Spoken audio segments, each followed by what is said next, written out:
सोचो, रात का आसमान अचानक अरबों सूरज की रोशनी से भर जाए। ये कोई साइंस फिक्शन नहीं है, ये एक सुपरनोवा है, एक तारे की विस्फोटक मौत। ये खगोलीय घटनाएं ब्रह्मांड में सबसे शक्तिशाली और विस्मयकारी घटनाओं में से हैं।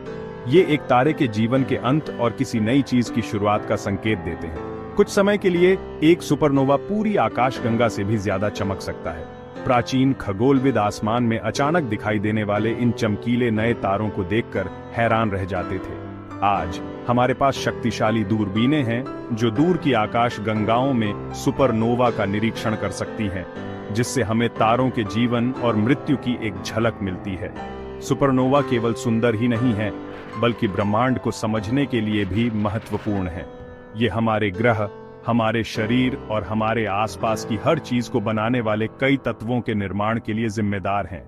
अंतरिक्ष के विशाल विस्तार में सुपरनोवा सृजन और विनाश के निरंतर चक्र की शक्तिशाली याद दिलाते हैं, जो हमारे ब्रह्मांड को आकार देते हैं। आइए इन ब्रह्मांडीय विस्फोटों के केंद्र में उतरें और उनके रहस्यों को उजागर करें। एक सुपरनोवा असल में एक विशाल विस्फोट होता है जो एक तारे के जीवन के अंत में होता है। यह एक तारे के भव्य समापन की तरह है, ऊर्जा का एक शानदार विमोचन जो ब्रह्मांड में शॉक वेव भेजता है। ये विस्फोट तब होते हैं जब एक तारा अपना ईंधन खत्म कर देता है और अब अपने भार को सहारा नहीं दे सकता। इससे तारे का कोर ढह जाता है और प्रकाश, ऊष्मा और कणों के रूप में भारी मात्रा में ऊर्जा निकलती है। एक सुपरनोवा की चमक वाकई आश्चर्यजनक होती है। कल्पना कीजिए कि एक अकेला तारा अरबों सूरज की तरह चमक रहा है। इस तीव्र प्रकाश को बहुत दूर से देखा जा सकता है, जिससे खगोलविद इन घटनाओं का विस्तार से अध्ययन कर सकते हैं। लेकिन सुपरनोवा आसमान में सिर्फ चमकदार रोशनी से ज्यादा है। वे आकाशगंगाओं और पूरे ब्रह्मांड के विकास में एक महत्वपूर्ण भूमिका निभाते हैं। सुपरनोवा को समझने के लिए हमें तारों के जीवन चक्र से शुरुआत करनी होगी। तारे गैस और धूल के बादलों से पैदा होते हैं, जिन्हें नेबुला कहा जाता है। गुरुत्वाकर्षण इस पदार्थ को एक साथ खींचता है, जिससे यह गर्म होता है और अंततः कोर में परमाणु संलयन को प्रज्वलित करता है। अपने अधिकांश जीवन के लिए तारे संतुलन की स्थिति में रहते हैं। परमाणु संलयन से बाहर की ओर दबाव गुरुत्वाकर्षण के अंदर की ओर खिंचाव को संतुलित करता है। तारे के द्रव्यमान के आधार पर यह नाजुक संतुलन लाखों, अरबों या खरबों वर्षों तक चल सकता है। हालांकि सभी तारों का ईंधन अंततः खत्म हो जाता है। जब ऐसा होता है तो कोर अब अपने भार को सहारा नहीं दे सकता और ढह जाता है। तब तारे की बाहरी परतें अंदर की ओर गिरती हैं, कोर से टकराती हैं और एक बड़े विस्फोट में बाहर की ओर उठती है, एक सुपरनोवा। यह विस्फोटक घटना तारे की बाहरी परतों को अंतरिक्ष में फैला देती है, जिससे भारी तत्वों के साथ अंतरातारकीय माध्यम समृद्ध होता है। ये तत्व अंततः नए तारों, ग्रहों और यहां तक कि जीवन का हिस्सा बन जाएंगे।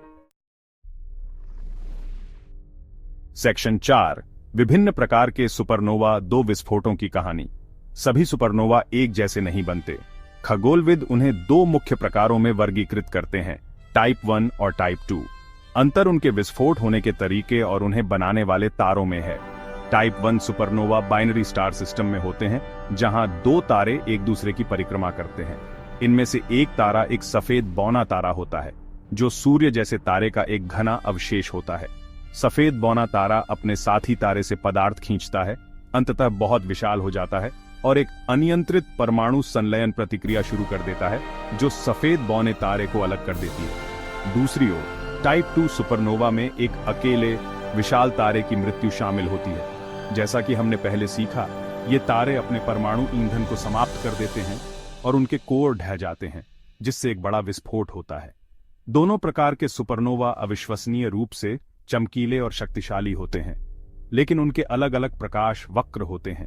जिस तरह से समय के साथ उनकी चमक बदलती है। खगोलविद इन प्रकाश वक्रों का उपयोग 2 प्रकारों के बीच अंतर करने और उन तारों के बारे में अधिक जानने के लिए करते हैं जिन्होंने उन्हें बनाया है। सेक्शन 5, कॉस्मिक कीमिया तत्वों का निर्माण। सुपरनोवा केवल विनाशकारी घटनाएं नहीं हैं, वे ब्रह्मांडीय निर्माता भी हैं। सुपरनोवा विस्फोट की तीव्र गर्मी और दबाव में परमाणु एक साथ टकराते हैं, जिसे परमाणु संलयन कहा जाता है। यह भारी तत्व बनाता है जो तारे के फटने से पहले उसमें मौजूद नहीं थे। ये तत्व जैसे ऑक्सीजन, कार्बन, लोहा और सोना सुपरनोवा के शॉकवेव द्वारा पूरे अंतरिक्ष में बिखरे हुए हैं। समय के साथ ये तत्व नए तारों, ग्रहों और यहाँ तक कि जीवन का हिस्सा बन जाते हैं। वास्तव में वे तत्व जिनसे हमारा शरीर, पृथ्वी और हमारे आसपास की हर चीज बनी है, प्राचीन तारों के केंद्र में बने थे और सुपरनोवा द्वारा पूरे ब्रह्मांड में फैल गए थे। यह हम सभी को स्टारडस्ट बनाता है, जो एक गहरे तरीके से ब्रह्मांड से जुड़ा है। आकाशगंगाओं के रासायनिक संवर्धन के लिए सुपरनोवा आवश्यक हैं। उनके बिना ब्रह्मांड बहुत कम विविध और दिलचस्प जगह होता।